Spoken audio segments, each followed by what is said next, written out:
Okay, hi everybody. After a little bit of a technical glitch, we got our game on here. So I wanted to first start. Well, I'll start out with our um, announcements that this is an autism-friendly space.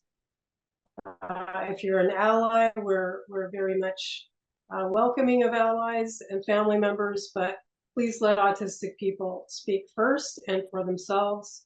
And if we have time to open up discussion beyond the autistic participants, we'll do that later and you'll have a chance. If you're not speaking, I hope you can turn off your mic. Some of us, for sure me, I have an auditory processing problem. So if there's too much back and forth, it's hard for me to concentrate. Also, our non-speaking people should have priority using the chat as we go along, and we hope people pay attention to what folks are saying in the chat. If you want something you're typing to be read out loud for the group, please just let us know by saying, I guess you could write read. Make sure this is working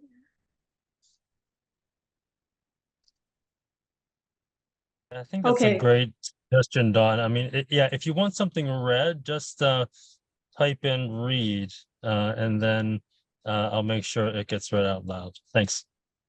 yes, great idea. Okay, the other thing is, it's very hard for us as people who think relationally to, I guess, stay on track would be the neuronormative way to put it. So if you can sort of respect the subject in terms of making sure everybody's on the same page, and that would be great. So let's see. So tonight, yes, I wanted to try to talk to people more about what they would like to see, what they would like to do with this space now that we know that there's quite a bit of interest. I'm excited to talk about the form that this regular. So last week we talked about some of our favorite physicists, our favorite ideas in theoretical physics. And one thing I thought of was maybe doing something like a book group, because people had mentioned several different books. I'm just going to hop over here to my mail. I made a little bit of a list. We talked about, for example, Rupert Sheldrake, his book, A New Science of Life, Hypothesis of Formative Causation. And that's about morphic fields, which also are complementary to holographic theory. I think we mentioned Michael Talbot, who wrote The Holographic Universe. We talk a lot here about being neuroholographic and living in a holographic universe as autistic people. So that's another idea. Gary Zukov, The Dancing Woolly Masters, which is a book that talks about the intersection of ancient Taoist ideas and Buddhist ideas and how they're showing up in theoretical physics now. Several people mentioned loop quantum gravity, and I found a book called Quantum Space, Loop Quantum Gravity, and the Search for the Structure of Space-Time and the Universe. So we could get started with like I said, some kind of book club that, if you have suggestions or one of these, we could start. Also, women physicists in general. I was doing some research on the nuclear physicist Chen Shung, Shirley Ann Jackson, who did work in strong force, Maria Gopert-Meyer, who is a nuclear shell model physicist, and Frey Agenberg Seelov, who did photonic imaging work. In addition to that, I thought it would be really fun to do some entrainment experiments. We were talking a lot about how what is known as psychic phenomenon is something multidimensional or interdimensional. I thought it would be really fun if we could take turns maybe coming up with some experiments that we could do. For example, I thought of a bunch of symbols: circle, square, rectangle, arrow. And I thought it would be fun for people to try to find out if they can think what I'm thinking this next month before we meet again. Like I'll say 4 different shapes and see if you can tune into one of them. There's a lot of different experiments we could do like that. I'm interested to see what people think. And then the last thing was, I thought it'd be fun to come up with neologisms or new words to describe ideas that we understand and don't really have words for, which seems to happen a lot when autistic people get together to talk about physics and our experience, our multidimensional experiences. So those are my ideas for sort of going forward and seeing what people are excited about. So yeah, go ahead, let's discuss.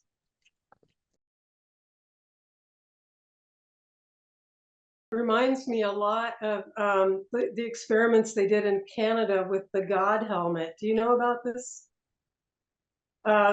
So someone came up with, a scientist came up with this helmet with electrodes and did different kinds of resonance stimulation with the participant's brain. And they started to have these experiences. And unfortunately, the experimenter decided that since it worked, that he was going to stop using it. He felt like he had explained away these human experiences. So rather than it being, yay, scientific method, we can actually reproduce these things in a lab, he actually just scrapped the program. But I do know that I know Facebook. But there are people doing experiments, as you mentioned, that don't need equipment. Presumably, they need an autistic type brain to make up for the instrumentation. So, I would definitely love to see if you can post something on that. I'm planning on putting the sort of an announcement of the CASY physics group up again, just put the picture up so people have a place to actually have a conversation in one spot. So if you could maybe, if you could put a link to that program in there, we can talk about it. People can look at it and we can talk about it. That's an exciting idea. I like that. Anybody else thoughts? Has her hand up. Yeah, Dawn, like that was the whole point of the peer support group that or the meditation group that I sort of proposed. And my project it's so close. Like I feel like when we put together, right now we're having a hard time, I think, with people having time commitments, but I think to be a natural leader as well for that group, because that's what I wanted. Like that's last year before I met you. That's what I wanted to do, and that's what I intend to, like, yeah. And but the only way I differ is I want the project is us. I want all of us to share our practices, so we, instead of like taking their instructions, we have a natural conversation. I want us to make our own definition, our own Monroe experiment, basically, like.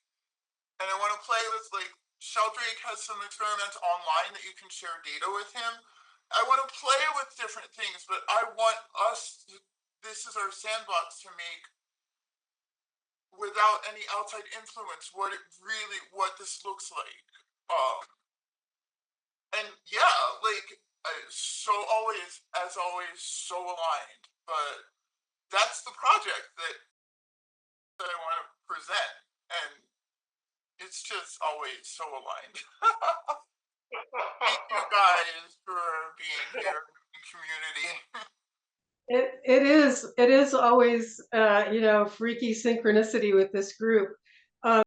Could you talk more about whether you would like to keep that over on the meditation side, or is that something feel like we could incorporate here? No, I think it's one and the same. So my vision is that many of us have healing, meditative, spiritual, religious flow type practices. I have lots of guests to share their experiences. I really want to address the self. So what that means, I want to invite people who have delusions and psychotic experiences to come talk about that. I want to explore, the intersection between autism and schizophrenia and bipolar with psychotic features, and through the lens of sort of schizoanalysis, sort of framework of the self, a chaotic self, and really sort of without, to try to remove as much bias as possible, but then also look at how everyone's experiences create, everything is biased, right? Like how everyone's past experiences create the symbolic, the sigils, the symbols with which they use to communicate with. What is it? Is the self an aspect of the universe? Is the self all there is? I'm gonna, as soon as I stop talking, I'm gonna go see if I can find in my history a 2-hour conversation that I just watched that was, I think, released this week about the idea of consciousness being sort of it, and the universe making itself as it goes, and sort of the past and the future, and that loop gravity sort of theory. I really want to see what people are out there experiencing when they have these moments where they leave this reality, and what that looks like. And some of us are doing it regularly through meditation and ritual, and I would love to have those elders, and even those younger people who have a relationship with magic, have a chance to lead the group in our magical practice, and then discuss their magical practice with the group. And so we see, I believe, like the same crystal from every different autistic lens. And eventually, after hundreds of these meetings, we can start looking at that data and pulling out patterns. Yeah, and I love this that. is a global community. So we'll all be patterned and biased in different ways, and we can work together to make even more divided fractal ways to look at. It'll get us closer to reality, whatever that is, and really engage at the end of the day in shamanic work, which looks different in every culture, but really is always about that healing journey back to a conversation with. I'd like us to answer what? A conversation with what? And of course, language will fail it. So the collection that I want to make, if anyone would like to donate their practices to a chapter of this new Connect collection, will be: is it a religion? Is it an anthropological study? Is it physics? Is it spiritual? It's beyond definition, because it'll be just a collection of stories of how we speak to the universe. And if you big brains in the Ivies can come up with patterns from that data, or even little brains out there, especially adepts to data patterning, what a great collection of humans to find the best patterns in the world, in the universe, because we're not looking for the usual suspects. And it's I think it would be really A neat idea to have, sort of mini guest speakers like we do just with the regular sessions, if that's what I'm hearing from you. and then we Yes, can yes, we can practice it. incorporate. These experiments, like had a view of what experiments are exciting for them, and you have an idea and I have an idea, and if we do sort of a round robin thing, I think we really will get to see a lot of facets of physics that don't usually get brought into the middle. So And right where it intersects with magic and spiritual practices too. And I feel like we lost that Yeah, in colonialism. yeah. We, as scientists, what a wealth of knowledge to lose. It's time to recover that, right? We can recover it through telling stories and sharing stories, but we can also recover it through going within, through these practices that I've developed, and I'm so excited to tune in ways other people have developed to tune in, because every time I speak to someone, even diametrically opposed to me, that's sort of on the same wavelength, it's like a reflection of myself. And so I think we can only bring each other deeper into our practices with whatever way we enter conversation with energy, the universe, God, goddesses, the spirit world. There's so many different theories, and we get to explore them all. Yes. Okay. If I might, I think that's a great jumping off place to ask folks. Are there people out there that have a different vision? Like when you thought, I am so interested in CASY physics. Are there people out there that had a different or complementary vision of what we might do together? Because we want to hear.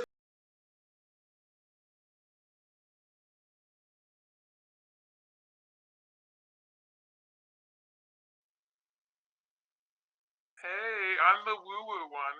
So, I'm here to I am autistic. I also have synesthesia in several different ways, and severe sensory processing disorder. But the combination of these things have created a way where I am able to see things that some people are not. And I've been practicing reading the Akashic records for people for 19 years. And basically, it's a meditation where we get people to raise their vibration, and then I take them to a quantum field, and then they're able to open up their records, because all information is also, it's like we are a mirror of the universe in our consciousness. It's expanding and, expands and has all the information. But that is a practice I've been doing for a long time. I also have a practice where I create music using biofeedback from plants to create some vibrational tonal frequencies that are used in yoga, meditation, and things. So I would be happy to sign up with even do like a test group meditation, any of those kinds of things I could definitely do. Exactly it. And I'm trying to find this video because it was about the harmonic resonance of human consciousness measured in a new experiment. I'm gonna drop it in the chat for you because, of course, Good. I love it. And the way I visualize or think of it is all quantum math. It's all this kind of quantum physics, mathematical. It's almost like code. Like to me, it comes to me in a code. Like everything is energetic codes, if that makes any sense at all. But it's very intuitive, and it's something that was in my family, and it's something that we, in my family going back, the women in my family were healers, and this is what kind of different things that they would do. But it was lost for a couple of generations. And then I was the weird one that picked it back up again. So, and kind of took back because we were colonized as well. And all of those things were taken away. And then, but it was funny because even my mother, my grandmother were still nurses and still practiced, went into the medical field. But I think that there's so much that we just don't know. But there's definitely something, because I will say my time of doing this work for such a long time really gives you a lot of information about how people respond or what people see or how people experience this. And it's very much the same. There's some deviation, of course, but people a lot of times are experiencing very similar, very, very, very similar situations when I take them through meditation. Because I'm not telling them what to see. Basically, I'm just the vehicle to get them to the space, and then they write down what they see. And then we sit down and we kind of talk about, because sometimes it's symbolism. It could be, so we kind of go through the symbolism of things. Because our minds really do talk to us through symbolism a lot as well. So, but anyway, I just wanted to say that, and I'm glad I joined the group. Thanks. Yay. We've been talking about since CASY started, and then just had this kind of massive expansion, sort of a critical mass, I think, sort of thing unfolding. I really feel strongly that there are these interdimensional facets of autism. I think with the synesthesia and the degree to which we sense things, the ways we see patterns and experience time in anomalous ways, I think that it just makes sense to talk about us actually experiencing things in additional dimensions and holographically. And so I'm excited to see what kind of physics comes out of that, no matter what it looks like. I love it that everyone is essentially on the same page about these dimensions and the holographic nature of reality. Very cool. I want to be sure to give other people who might be more quiet time to jump in. Is there anyone that wants to say anything?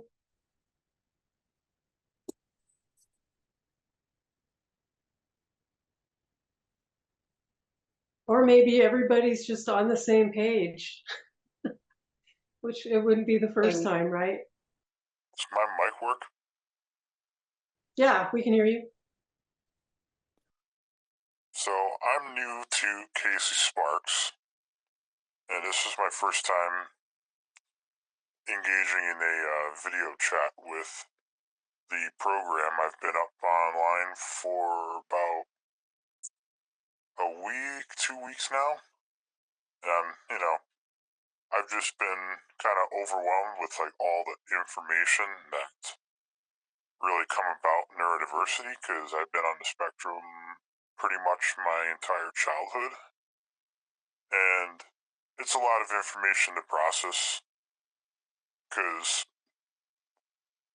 what one person thinks and processes information is different from others, and I don't have a lot of physics in my background, so this is kind of intriguing to see how different the autistic brain is compared to your typical neurotypical. So I'm interested that Yale's actually doing a study on this, and especially because when I was going through the process 20 years ago, we didn't know a lot about it,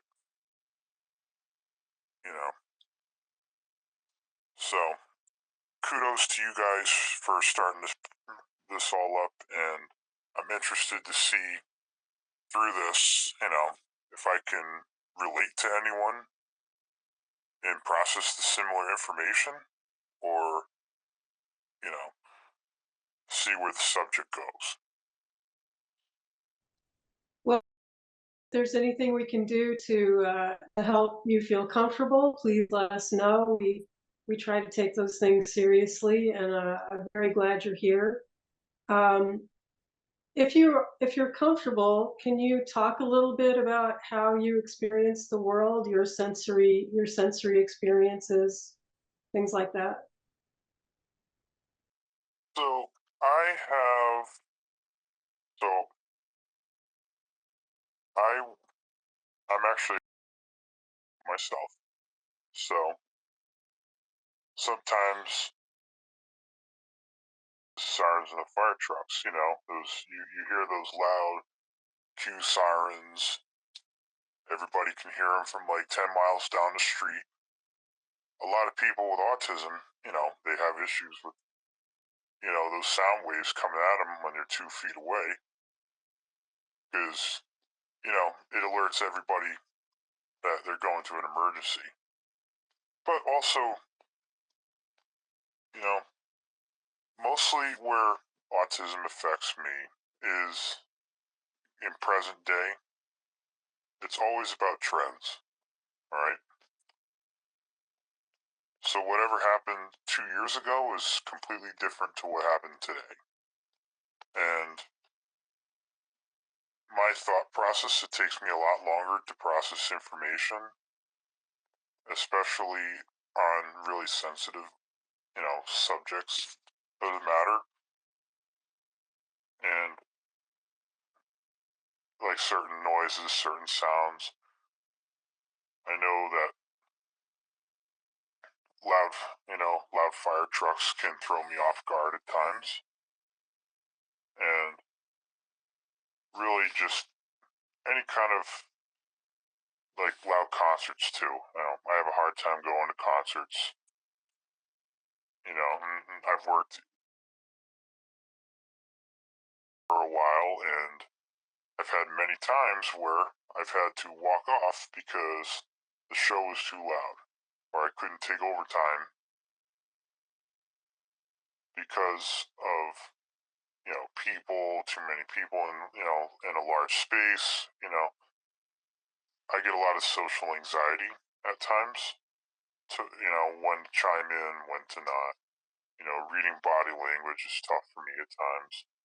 So I have a lot of the symptoms that it's like kind of like a roller coaster. Some come and go at different times in my life and different trends. And I'm sure I'm sure I've got similarities to some of the other autistic people out there. And I appreciate you guys including me, and I appreciate Yale and all of them for kind of guiding me through the process, because healthcare is not easy to learn, especially trying to advocate for doctors, advocate to providers. Like, I'm picking up on certain feelings that may not necessarily be like a huge medical issue, and it gets frustrating at times because I feel like, some things get addressed, but other things don't, and we miss, and I think that's probably healthcare across the board, where, it's very, we're vulnerable to the system because, we pick up on certain feelings that they're not. So I think that's where I'm sure other people can chime in. It gets complicated to communicate with healthcare people after a while, and we kind of tend to miss big stuff because a lot of your neurotypicals aren't feeling the same feelings that we are. So a lot of your doctors out there, and I've run into personal issues with hospitals in the past where for something I probably didn't have to be there for. I picked up on a weird feeling and the doctors freaked out and didn't know what to do.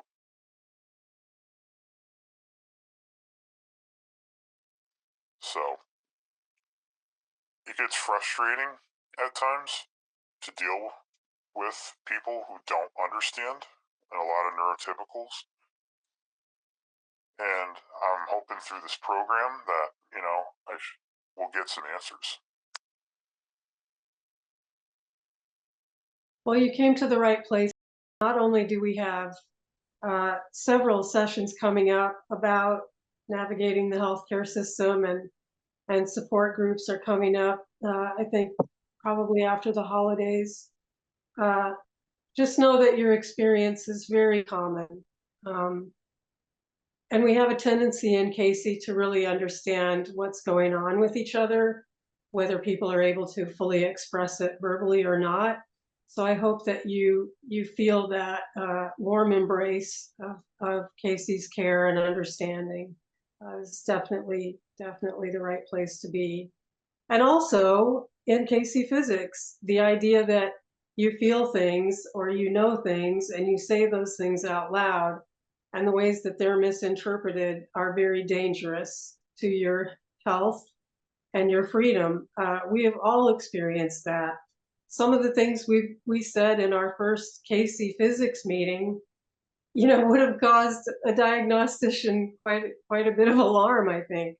But that's why it's important that we meet in these groups and talk about these things, because they are our natural way of being. So thank you. Thank you so much. Anybody else want to chime in?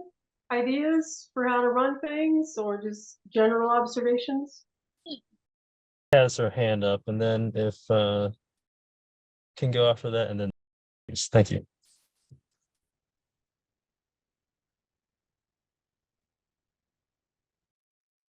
Be here. My schedule's been a little crazy, so I missed the first one. Can you guys hear me okay? Yeah. I am here as an autistic individual who works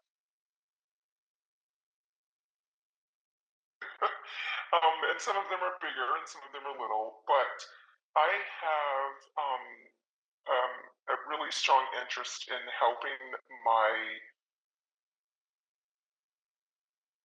themselves because no one's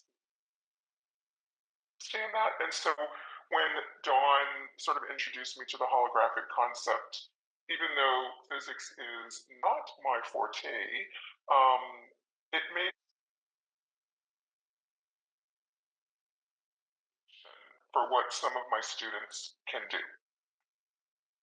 So there's got to be something out there that we're missing, that I'm missing, someone's missing. And this makes the most sense to me. So I am passionate about the next generation of autistic adults not having a lot of stories of trauma to tell. And so I think that if I can help my little ones understand their sort of dimension in this world and how they see things differently, and it's okay. And then they can explain that so that they are not put in a that's padded because that is not necessary most of the time. So that's why I'm here to put the connector to help my little ones understand themselves as they grow. I might be a little far-fetched. Maybe this is not where I'm supposed to be, but I feel like this is going to help me help my wonderful. No, there's tangible for me to say, oh, that's why they're able to do that. So I don't know if that makes sense. Sometimes what's in doesn't always come out, but that's why I'm here, and I really am very thankful to be here. So this is very interesting for me, and I have a couple of my might.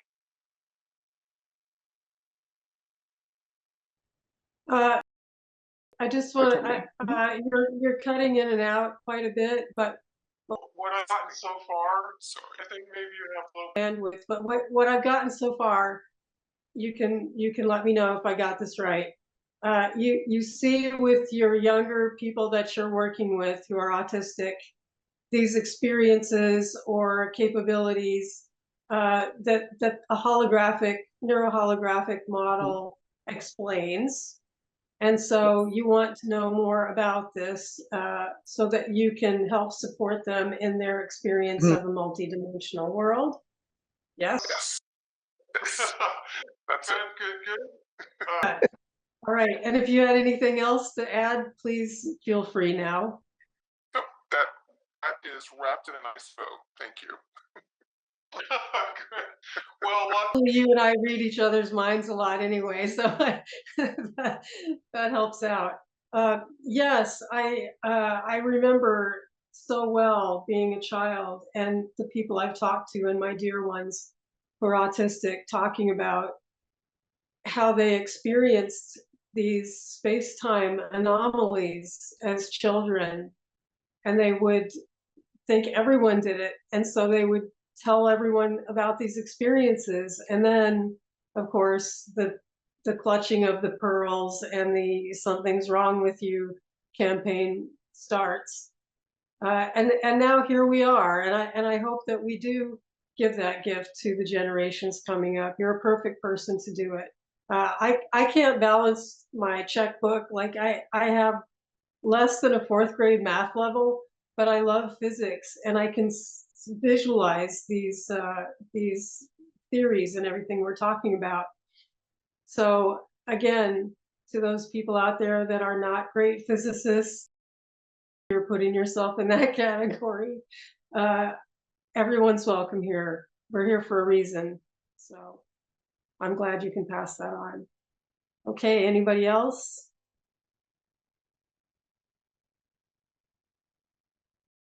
Did you want to say something? Oh, I'm sorry. And it's okay. And honestly, I'm usually very skeptical. I thought I still give this group a shot. And I'm just thinking it's about the detection of the little details that don't seem to connect otherwise. I was just thinking about that because of how my mom's started me on the TV show A Person of Interest, and the basic idea is that the computer's able to kind of detect premeditated murders before they happen, and it just explained in one episode the way it kind of does it is that it kind of picks up on the little things, the really little connections that you wouldn't pick up, and I'm kind of wondering if that's sort of what happens, like even on a two-way street, somewhat it's those little things that make it so it's hard for us autistics to be able to pick up those social cues. Those seem like such irrelevant, or at least to me, it does still. And yet it's able to determine a lot. But on the other hand, a lot of times my brain goes really fast, so what I think is an obvious connection isn't as obvious to other people. So I'm just wondering if that's kind of part of it. Can you share, if you will, a little bit about what things are important to you on a sensory level?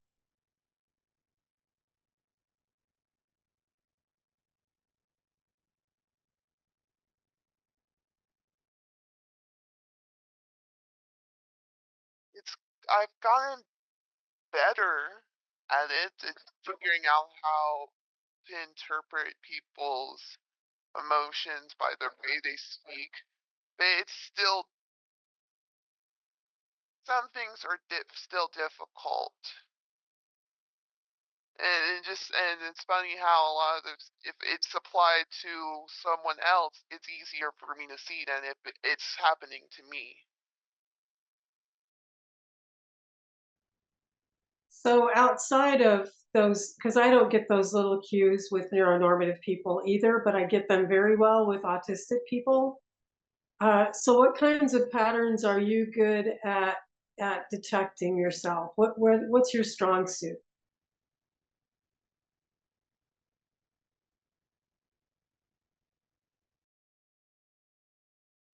Honestly, I'm much better at detecting animal body language and signs. It's so much easier because it's not really they don't really need to hide their intentions. It's more like they're trying to communicate, and it's harder for them to be direct because they can't. It's only with barks. You have to determine by their tone of their voice and their body language about what they want. It's so much easier. Like it's so much easier for me to tell. Like with right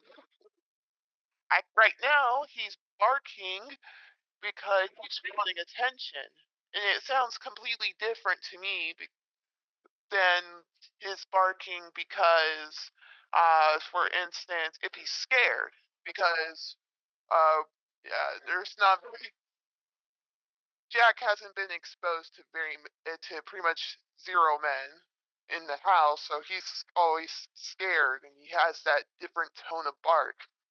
But if he's just barking for food or attention, it's completely different. Or like when my free cats as well, that's pretty clear. Like when they want attention, when and when there are different ways they use their claws. It's different from when they're just obviously kind of bored and sharpening up their claws versus when they're trying to scratch for attention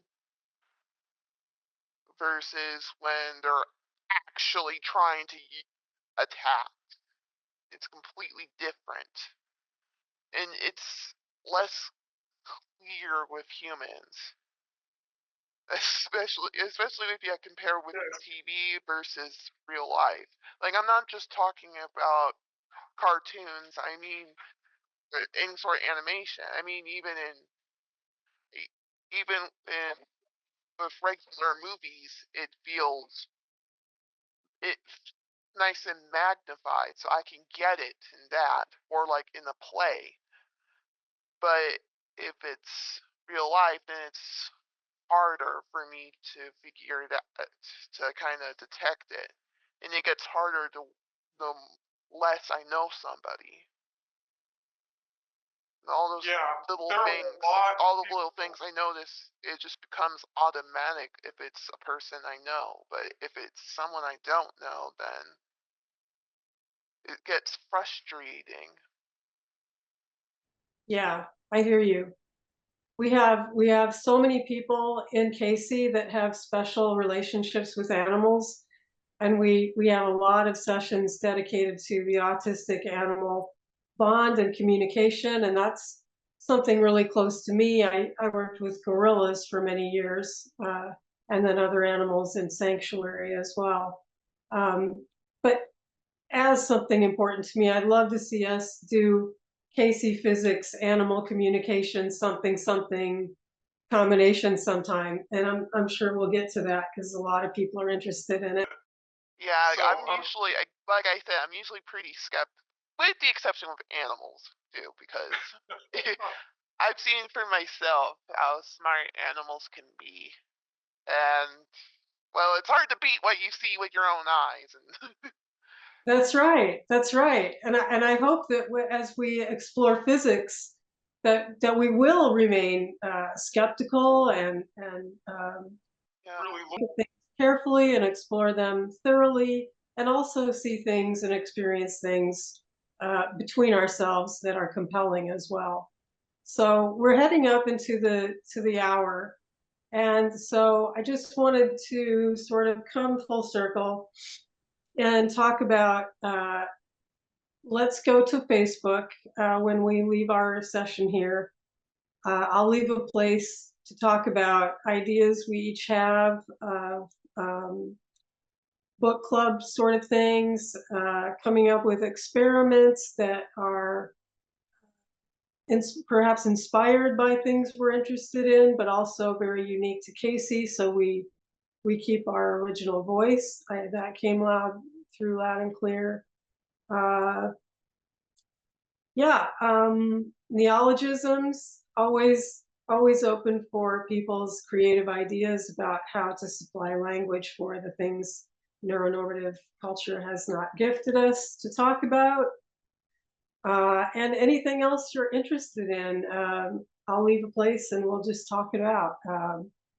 Figure out a plan as we go. That's what we're good at. So, Great. anyone else want to leave some parting remarks?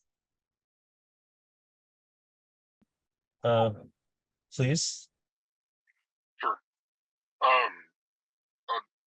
I don't know if parting remarks, but I just wanted to say, I guess, a comment that I'm fascinated by the idea that, or well, I didn't know, as one person was saying that I'm sorry, I forget names all the time, but that our brains produce close to like 4 times more DMT than neuronormative brains, which is like incredible, right? And then I think at another point in the conversation, I think it was you, Dr. Don, where you mentioned, like having, I forget I'm going to mess up the phrasing, I'm sorry in advance, but paranormal experiences as children, right? Before you had said that, I was sitting here thinking, like, well, I can rattle off a couple of things that were, very, like very, very real to me. And I never really mentioned to anybody else. I guess I didn't have that. I like the pearl clutching. That kind of made me laugh. But that. Anyway, but but I guess my thought and what I'm wondering is like, do we kind of as we're shaped by the neurotypical world, like as we are continually subjected to, like you will behave like this, you are going to see things this way, and like you will conform, right? I kind of wonder if it's like you don't, if you don't use it, you lose it kind of deal. Because like, I don't know. I have, or maybe it's just the typical, development of the brain or something. Like as we, go through life, we kind of I don't know, lose that sense of wonder, I suppose. You know, people talk about, you know, as they become adults, like kind of losing, you know, like the ability to have fun and stuff like that, right? And then there was a link in the chat that I want to watch about like how trauma shapes like how we see the world, and that again, my paraphrasing is going to be terrible, but so you know, like for example, I guess when I was a kid, I remember I was real young, must have been like, you know, I don't know, 6 years old, 8 years old, or something like that, like laying in bed and trying to go to sleep, like a good, you know, neurodivergent person. Like I've always been a night owl. My brain always starts up around like, I don't know, like 10 p.m. or something, right? And I remember just like laying in bed and like feeling like the room was just like all of a sudden completely like just enormous, you know, like I was on drugs or something like this, right? Like I could also tell at the same time I was still in my room and everything, but you know, and I don't know, it happened a couple of different times, right? And so when I heard you say, you know, that our brains produce like 4 times as much DMT, I'm sitting here going like, man, interesting, you know? And then like a couple of other things, like somebody mentioned like, you know, predicting or, you know, being able to see like murders before it happened, right? Like I had my mother passed away when I was 16, right? And I had a very, very, very real dream one time, which, you know, I don't want to go into details, but like, you know, this was before we got like our cancer diagnosis and stuff like that, right? So it's kind of, stuff like that just doesn't happen to me anymore. So anyway, I think that's, you know, enough for me. I'll stop, you know, blathering on, but this is like a fascinating group. I had no idea about this, like, you know, piece of my neurodivergence. So, you know, thank you guys for, I'd echo the sentiments of, you know, the rest of the group as well. Always like, thank you for making a safe place for us and, you know, places where we can talk about this stuff. So, yeah, cheers. Thank you. That was beautifully put. I'm so happy that you're here. As it happens, people have asked that question before. Is this something about me that I've lost forever? And I feel like we get glimmers through our lives that it's still there. But what I've heard from people who are coming to these things, all of the different sessions, is that synchronicity starts to be a real factor in their lives.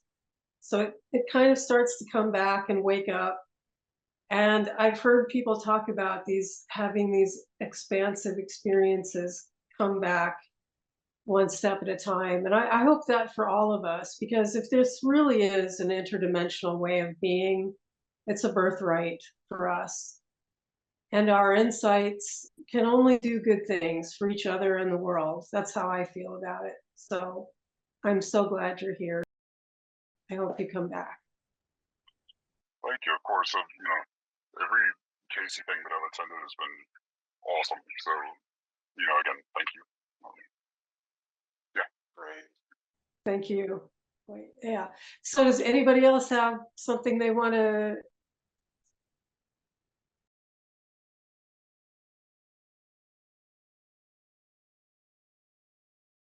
I'm like tweaking over here, so pardon my informal language, but that's trippy. That's yeah, I forcibly, you know, when I was younger, I went through a phase, right? I'll leave it at that. And I forcibly, you know, altered my conscience a couple of times. And the most vivid thing ever, I saw Shiva, you know, coming out of like a vortex in like my bathroom mirror, and yeah, it's almost like, I guess, I don't know if I had like a more intense experience than other people would, you know, with a brain that produces more DMT than, you know, than the normal, or excuse me, that's a cuss word in here, but what is it, neurotypical, neuronormative brain, right? Anyway, I said I would stop blathering on, but it's just like mind-boggling until I need my stim toys, but I don't have them. I'm like fidgeting like crazy here. Anyway, thank you. That's wow. All right, I'm done. Yay. I love hearing These things from people. It's such a blessing for me to know this space exists for these things to happen together. So I will put that little graphic up on the CASY Facebook page, and we can talk about some of the things we discussed tonight and make some decisions. And hopefully anyone who didn't get a chance to talk will feel comfortable piping in there. And I'm not sure what the schedule is for our next physics meeting, but we will definitely get ads out for people in plenty of time to put it on the calendar. It'll be roughly a month from now. So I appreciate you all so much, and I'll see you on the Facebook page, and feel free to get a hold of me or Roger personally if you need anything at all. Thank you guys. Have a good night. Thank you.